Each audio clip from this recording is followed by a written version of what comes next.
Have you ever wondered if you could think your way into a higher tax bracket, or if the system is simply rigged against you from the moment you wake up? Today, we are launching one of the most controversial social experiments ever conceived, the wealth swap simulation. We've taken two individuals from completely different economic realities and forced them to swap their mental frameworks for 7 days. One is a high-performing CEO, used to every minute being optimized, while the other is a service worker living paycheck to paycheck. The question is simple. If they switch their routines, will their productivity and outlook actually change? Or is mindset just a luxury that the poor simply cannot afford to maintain? Welcome to the Wealth Swap Simulation Project. Over the next 30 minutes, we are going to break down the science of decision fatigue, the mechanics of an abundance mindset, and the harsh reality of survival mode. You'll see every struggle, every breakthrough, and the surprising data we collected along the way. We aren't just looking at bank accounts. We are looking at the neurological patterns formed by our daily habits. By the end of this video, you'll see if a simple shift in how you start your morning can truly rewire your path to success. This is a deep dive into the psychology of wealth that you won't want to miss. Meet our first participant, Alex. Alex is a 45-year-old CEO with sharp features, salt and pepper hair, and an athletic build, who manages a portfolio worth millions. His life is governed by spreadsheets, assistants, and a highly curated morning routine that costs more than some people's rent. He believes that his success is a direct result of his discipline and his ability to see opportunities where others see obstacles.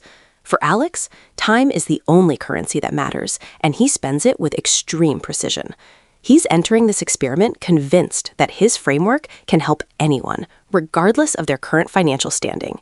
He's about to lose his car, his assistant, and his high-speed internet for a week. On the other side of the spectrum, we have Sarah. Sarah is in her late 20s, wears glasses, usually has her hair in a messy bun, and works 60 hours a week between 2 service jobs.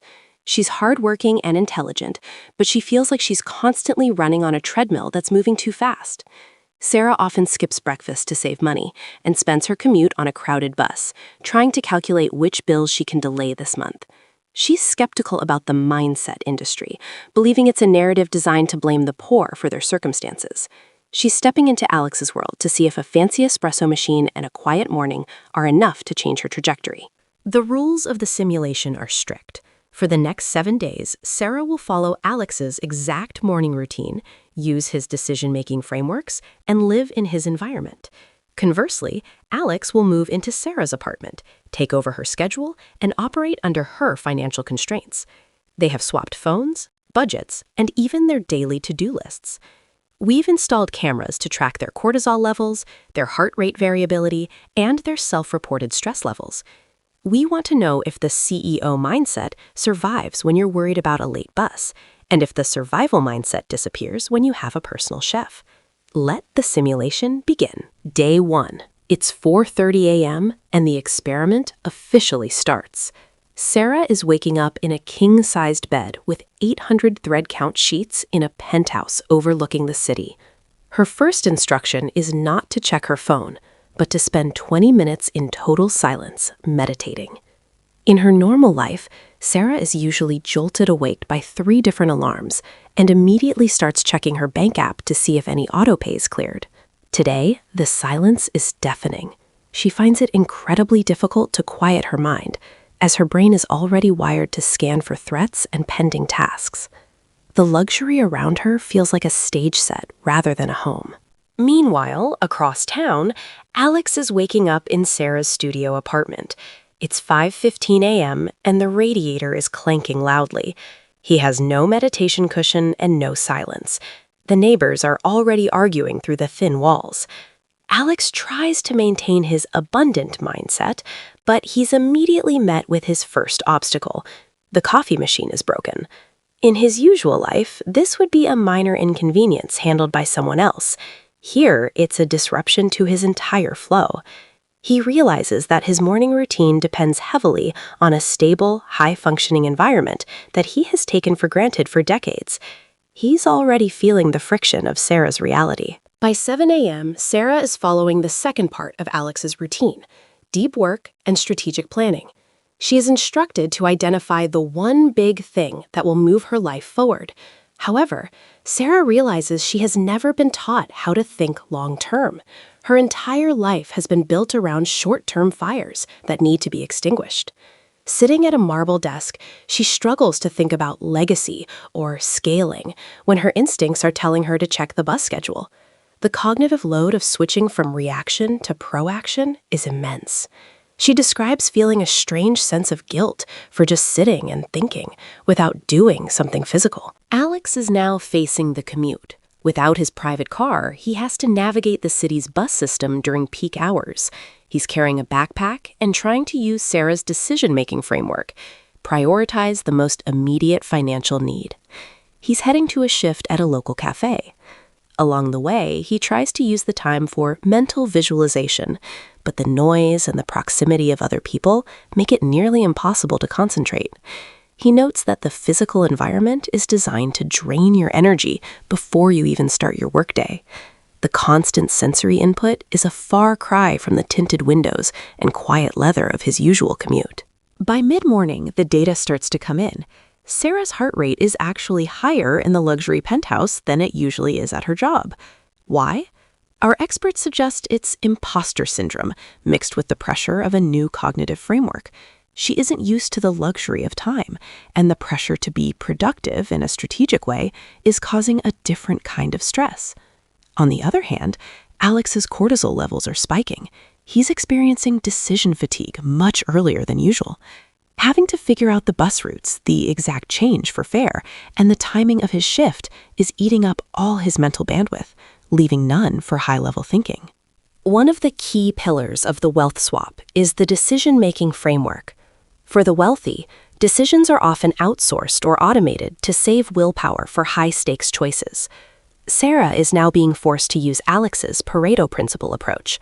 80% of results come from 20% of effort. She spends her afternoon researching online courses and investment strategies instead of looking for extra shifts. She admits that it feels like she's gambling with her life. Without the safety net of her usual income, even taking 3 hours to learn something new feels like a dangerous risk. She is beginning to understand that strategy requires a foundation of security. Alex is now deep into Sarah's workday. He's on his feet for hours, dealing with demanding customers and repetitive tasks. Usually, Alex makes decisions that affect thousands of people. Now, his biggest decision is whether to give a refund for a cold latte. He tries to apply his leadership skills to the kitchen staff, but they quickly shut him down.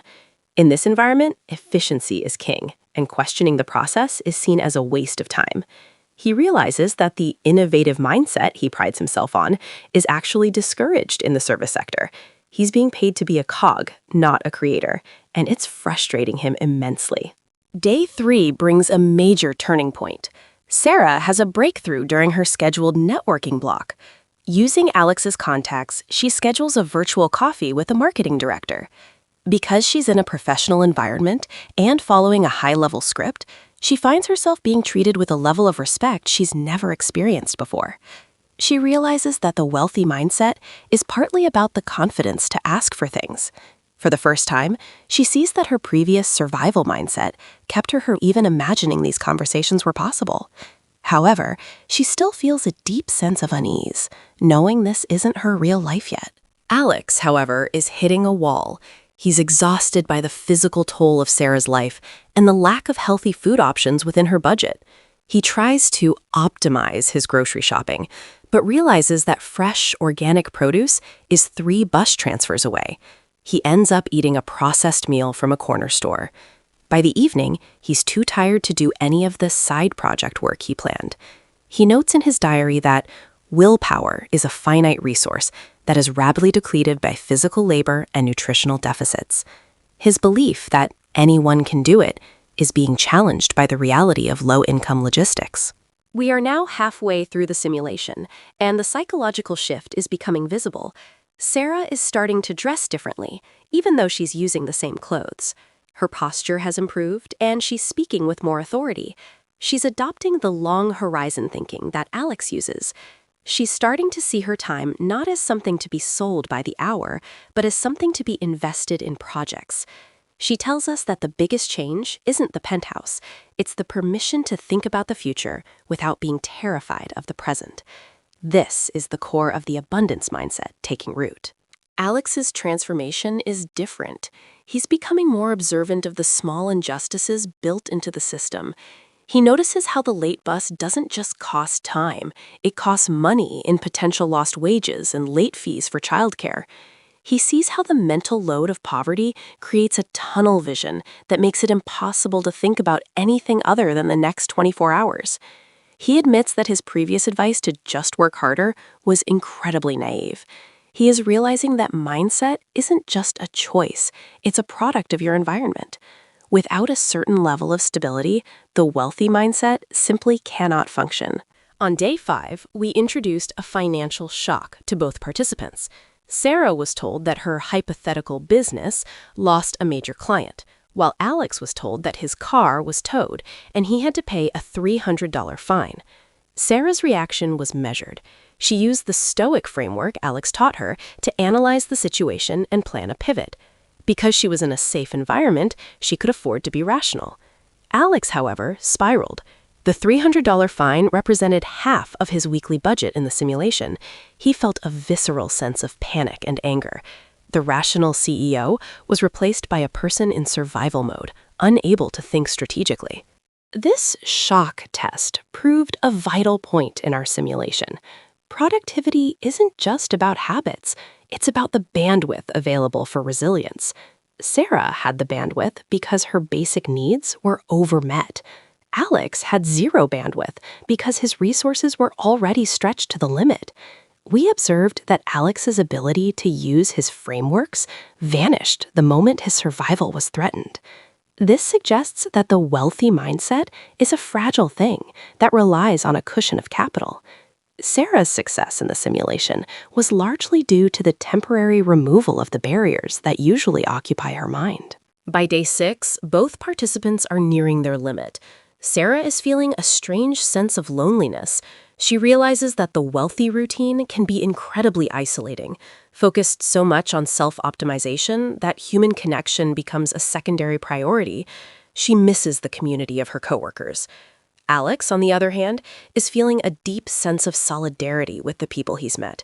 He realizes that the productivity of the working class is actually much higher than he thought, but it's spent on the wrong things, survival instead of growth. He sees that the system requires their constant, high-level effort just to stay in place. We decided to have Sarah and Alex meet for a mid-simulation check-in. The conversation was electric.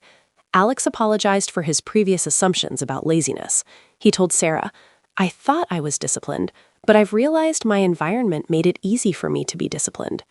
Sarah responded by saying, "I thought you were just lucky, but I've realized you have tools for thinking that I was never given." They both agreed that while mindset is a powerful tool, it's like a seed that needs the right soil to grow. Without the soil, the seed just stays a seed. They spent hours discussing how to bridge that gap. Day 7, the final day. Sarah spends the morning writing a transition plan. She doesn't want to go back to her old way of thinking.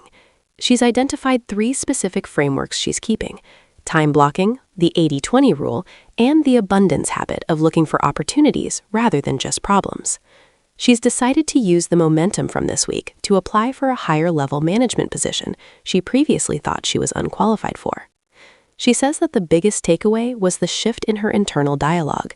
She no longer tells herself, "I can't," but asks, "How can I?" This small linguistic shift is a hallmark of the wealth swap success.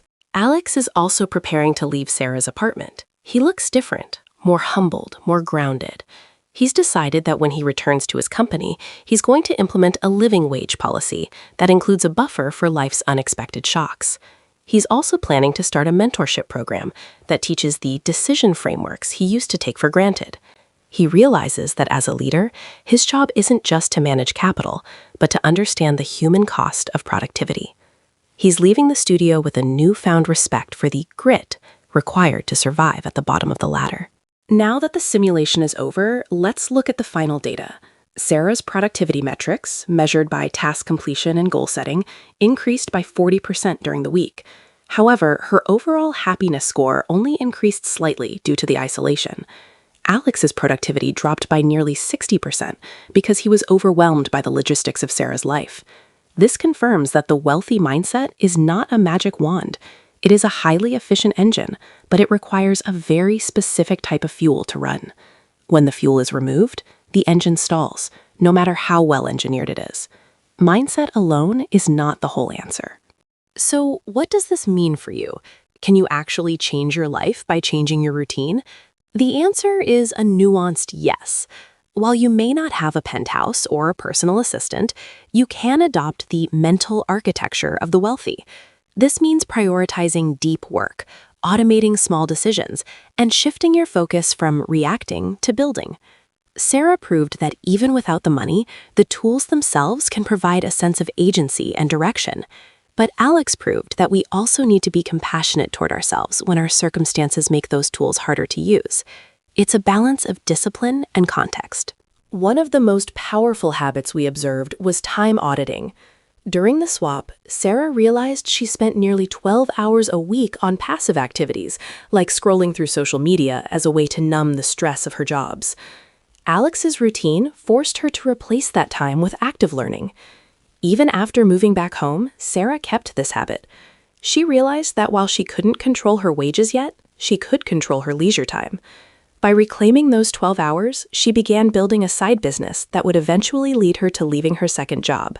This is the wealth swap in action. Alex, on the other hand, learned the power of constraint-based innovation. He realized that when you have fewer resources, you have to be more creative. He took this lesson back to his corporate boardroom. He started challenging his teams to solve problems with zero budget before he would approve any spending. He found that this scarcity mindset, when applied voluntarily to a business, actually led to more groundbreaking ideas than throwing money at the problem. The simulation didn't just help the person at the bottom, it helped the person at the top find their edge. Both sides of the economic spectrum have something to teach the other. As we wrap up this experiment, the viral response has been overwhelming. People are starting their own mini wealth swaps, exchanging routines with friends or colleagues. The core message is clear. Our lives are shaped by the stories we tell ourselves and the systems we inhabit. If you want to change your reality, you have to look at both. You have to be willing to upgrade your mental software, but you also have to be honest about the hardware you're running it on. Success is a team effort between your mindset and your environment.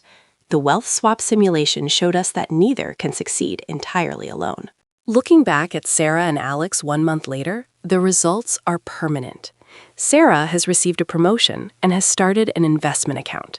She says she no longer feels like a victim of her circumstances, even though she still faces challenges.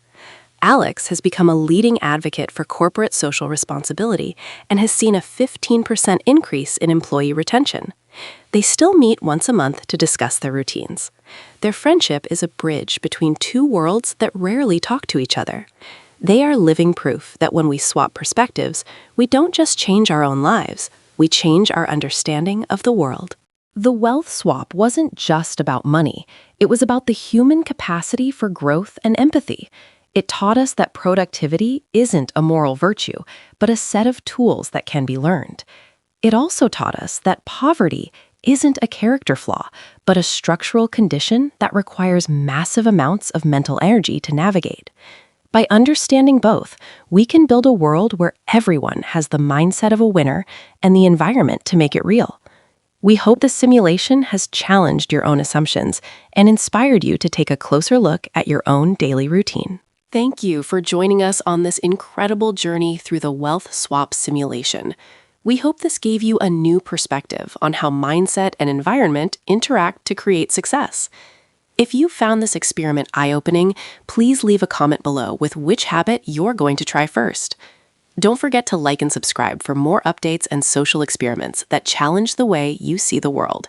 Your support helps us keep creating deep dive content like this. We'll see you in the next one as we continue to explore the hidden mechanics of the human experience.